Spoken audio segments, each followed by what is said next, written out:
بسم اللہ الرحمن الرحیم۔ السلام علیکم، خوش آمدید گرلز۔ میرا نام نازیہ عاطف ہے، میں آپ کی اردو کی ٹیچر ہوں۔ جی گرلز، پچھلی ویڈیو میں ہم نے فرسٹ ہاف چیپٹر پڑھا تھا، اب نیکسٹ ہاف چیپٹر پڑھتے ہیں۔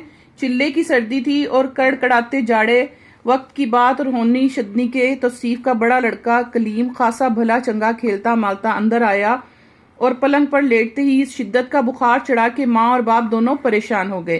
بہت شدید سردی تھی، شدید قسم کی سردی میں توصیف کا جو بڑا بیٹا تھا کلیم، وہ کھیلتا باہر سے آیا اور جیسے ہی بستر پہ لیٹا اس کو شدید بخار چڑھ گیا اور دونوں ماں باپ بہت پریشان ہو گئے۔ ڈاکٹر، حکیم، یہ وہ، المختصر شام تک 20 آدمی جمع ہو گئے۔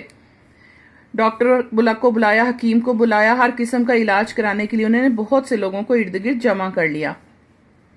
12 برس کا بچہ اور پہلوٹی کا 12 برس کا بچہ تھا اور ان کا سب سے بڑا بچہ تھا۔ دونوں میاں بیوی کا دم ہوا تھا، دونوں میاں بیوی پریشان تھے۔ علاج جس قدر توجہ سے ہوتا تھا اسی قدر حالت ردی ہوتی جا رہی تھی۔ جتنا اچھا علاج ہو رہا تھا اتنی ہی حالت اس کی بگڑتی جا رہی تھی۔ 3 دن اور 3 رات یہی کیفیت رہی۔ دنیا بھر کے جتن کر ڈالے مگر حالت میں کسی طرح فرق نہ ہوا اور نوبت یہاں تک پہنچی کہ خود ڈاکٹر بھی مایوسی کی باتیں کرنے لگے۔ 3 دن اور 3 راتیں اس کو اتنا ہی شدید بخار رہا، ہر قسم کا علاج ہوا لیکن اس کو کوئی فرق نہ پڑا، یہاں تک کہ ڈاکٹر بھی مایوس ہونے لگے۔ چوتھے روز جب کلیم پر بے ہوشی طاری ہوئی اور توصیف کے کلیجے پر گھونسے مار رہی تھی، یعنی کہ اس کا بچہ بے ہوش ہو گیا، تو توصیف بہت زیادہ پریشان تھی۔ اس کو اس عورت کا خیال آیا جس کا بچہ 40 روپے کے واسطے اس سے بچھڑا ہوا تھا، تو اس کو اس عورت کا خیال آیا جو کہ اسے جھونپڑی میں ملی تھی۔ اس نے بتایا تھا کہ صرف 40 روپے کی وجہ سے اس کا بچہ جون سا ہے وہ اس سے بچھڑا ہوا ہے۔ دن کے 3 بجے تھے کہ عورت اپنے بچے کی یاد میں اپنی جھونپڑی میں خاموش بیٹھی آنسو بہا رہی تھی۔ توصیف اس کے پاس پہنچی اور کہا، چلو میں زمیندار کا روپیہ دوں اور تم اپنا بچہ لے آؤ۔ 3 بجے کے قریب جب توصیف ادھر اس جھونپڑی میں گئی تو اس نے دیکھا کہ وہ عورت اپنے بچے کی یاد میں وہاں پر رو رہی ہے، تو اس نے اسے کہا کہ چلو میں زمیندار کے پیسے دے دیتی ہوں اور تم اپنا بچہ واپس لے آؤ۔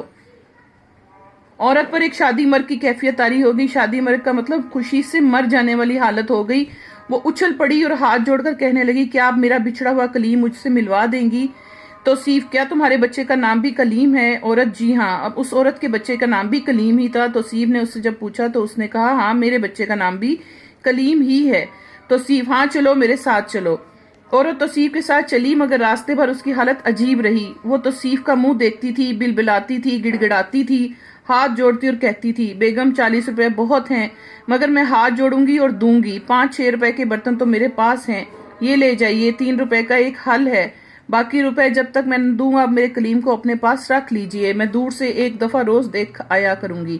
وہ عورت بہت زیادہ توصیف کو یہ کہتی رہی کہ میرے پاس اتنے زیادہ پیسے نہیں ہیں، لیکن اگر آپ میرا بچہ وہاں سے چھڑوا دیں گی تو کچھ چیزیں میں آپ کو دے کر آپ کا قرض اتار دوں گی، آپ بچے کو اپنے پاس رکھ لیجئے گا، جب میں پیسے دوں تو آپ میرا بچہ واپس کر دیں۔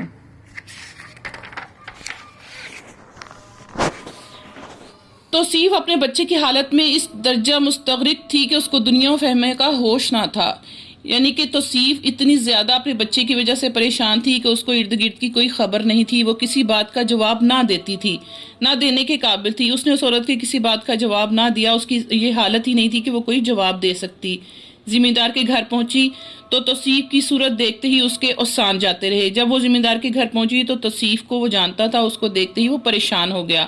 اس نے روپے دیے تو کہنے لگا، حضور آپ نے کیوں تکلیف کی، میں وہیں حاضر ہو جاتا۔ جب توصیف نے اس کو پیسے دیے تو اس نے کہا کہ آپ کیوں آئی ہیں، میں خود آپ کے گھر آ جاتا۔ اب ایک عجیب منظر تھا۔ زمیندار نے کلیم کو آواز دی اور ماں کا دل جو بچے کی جدائی میں تڑپ رہا تھا مچھلی کی طرح لوٹنے لگا۔ وہ کبھی دروازے کو دیکھتی اور کبھی توصیف کو۔ اس کے ہاتھ توصیف کی طرف جڑے ہوئے تھے اور زبان سے صرف اتنا کہہ رہی تھی، بیگم تیری مامتا ٹھنڈی رہے۔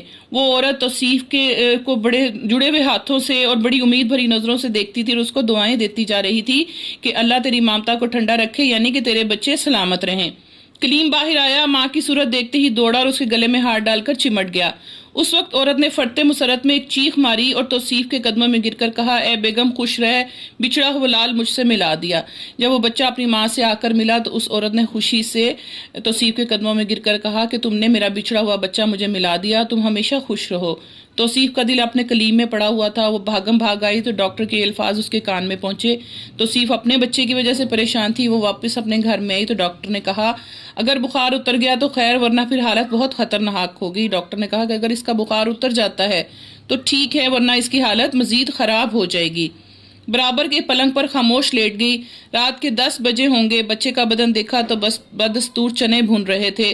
مایوس ہو کر پھر لیٹی اور یقین ہو گیا کہ اب بخار اترنے والا نہیں۔ وہ اس کے قریب پلنگ پر لیٹ گئی، اس کے بدن کو ہاتھ لگا کر دیکھا تو وہ بہت زیادہ گرم تھا۔ اب وہ خود بھی مایوس ہو گئی کہ اس کا بخار نہیں اترے گا۔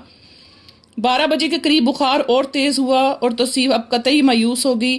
انہی خیالات میں غلطاں پیچاں لیٹی ہوئی تھی، انہی خیالات میں اسی فکر میں وہ پریشان تھی کہ آنکھ لگ گئی کہ وہ سو گئی۔ دیکھتی کیا ہے کہ ایک شخص سامنے کھڑا کہہ رہا ہے توصیف خدا کا اصلی گھر تو بچھڑے ہوئے کلیم کی ماں کا دل تھا، تو نے اس کی مامتا کی مدد کی، تیرا بچہ تجھ کو مبارک ہو، تو نے غریب کلیم کو ملوا دیا، اٹھ تو بھی اپنے کلیم سے مل۔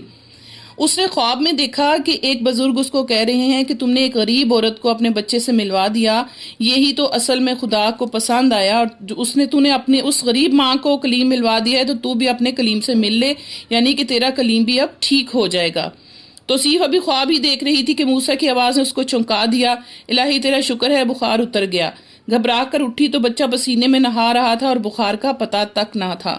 جب وہ اٹھی تو اس نے دیکھا کہ بچہ جون سا ہے اس کا بخار اتر چکا ہے اور وہ بالکل ٹھیک ہے، تو اس نے خدا کا شکر ادا کیا۔ اس کہانی سے ہمیں یہ پتہ چلتا ہے کہ اگر ہم کسی غریب کی مدد کرتے ہیں تو اللہ ہم سے خوش ہوتا ہے اور ہمارے مسائل، ہمارے پریشانیاں اس وجہ سے ختم ہو جاتی ہیں۔ جی گرلز، آپ نے اس کہانی کے مشکل الفاظ معنی کرنے ہیں، اس کہانی کو اچھی طرح پڑھنا ہے، سمجھنا ہے اور اس کے مشقی سوالات کرنے ہیں۔ مجھے امید ہے کہ آپ لوگوں کو سمجھ آ چکی ہوگی۔ آپ نے اس کو اچھی طرح پڑھنا ہے اور یاد کرنا ہے۔ اوکے گرلز، گڈ لک، اللہ حافظ۔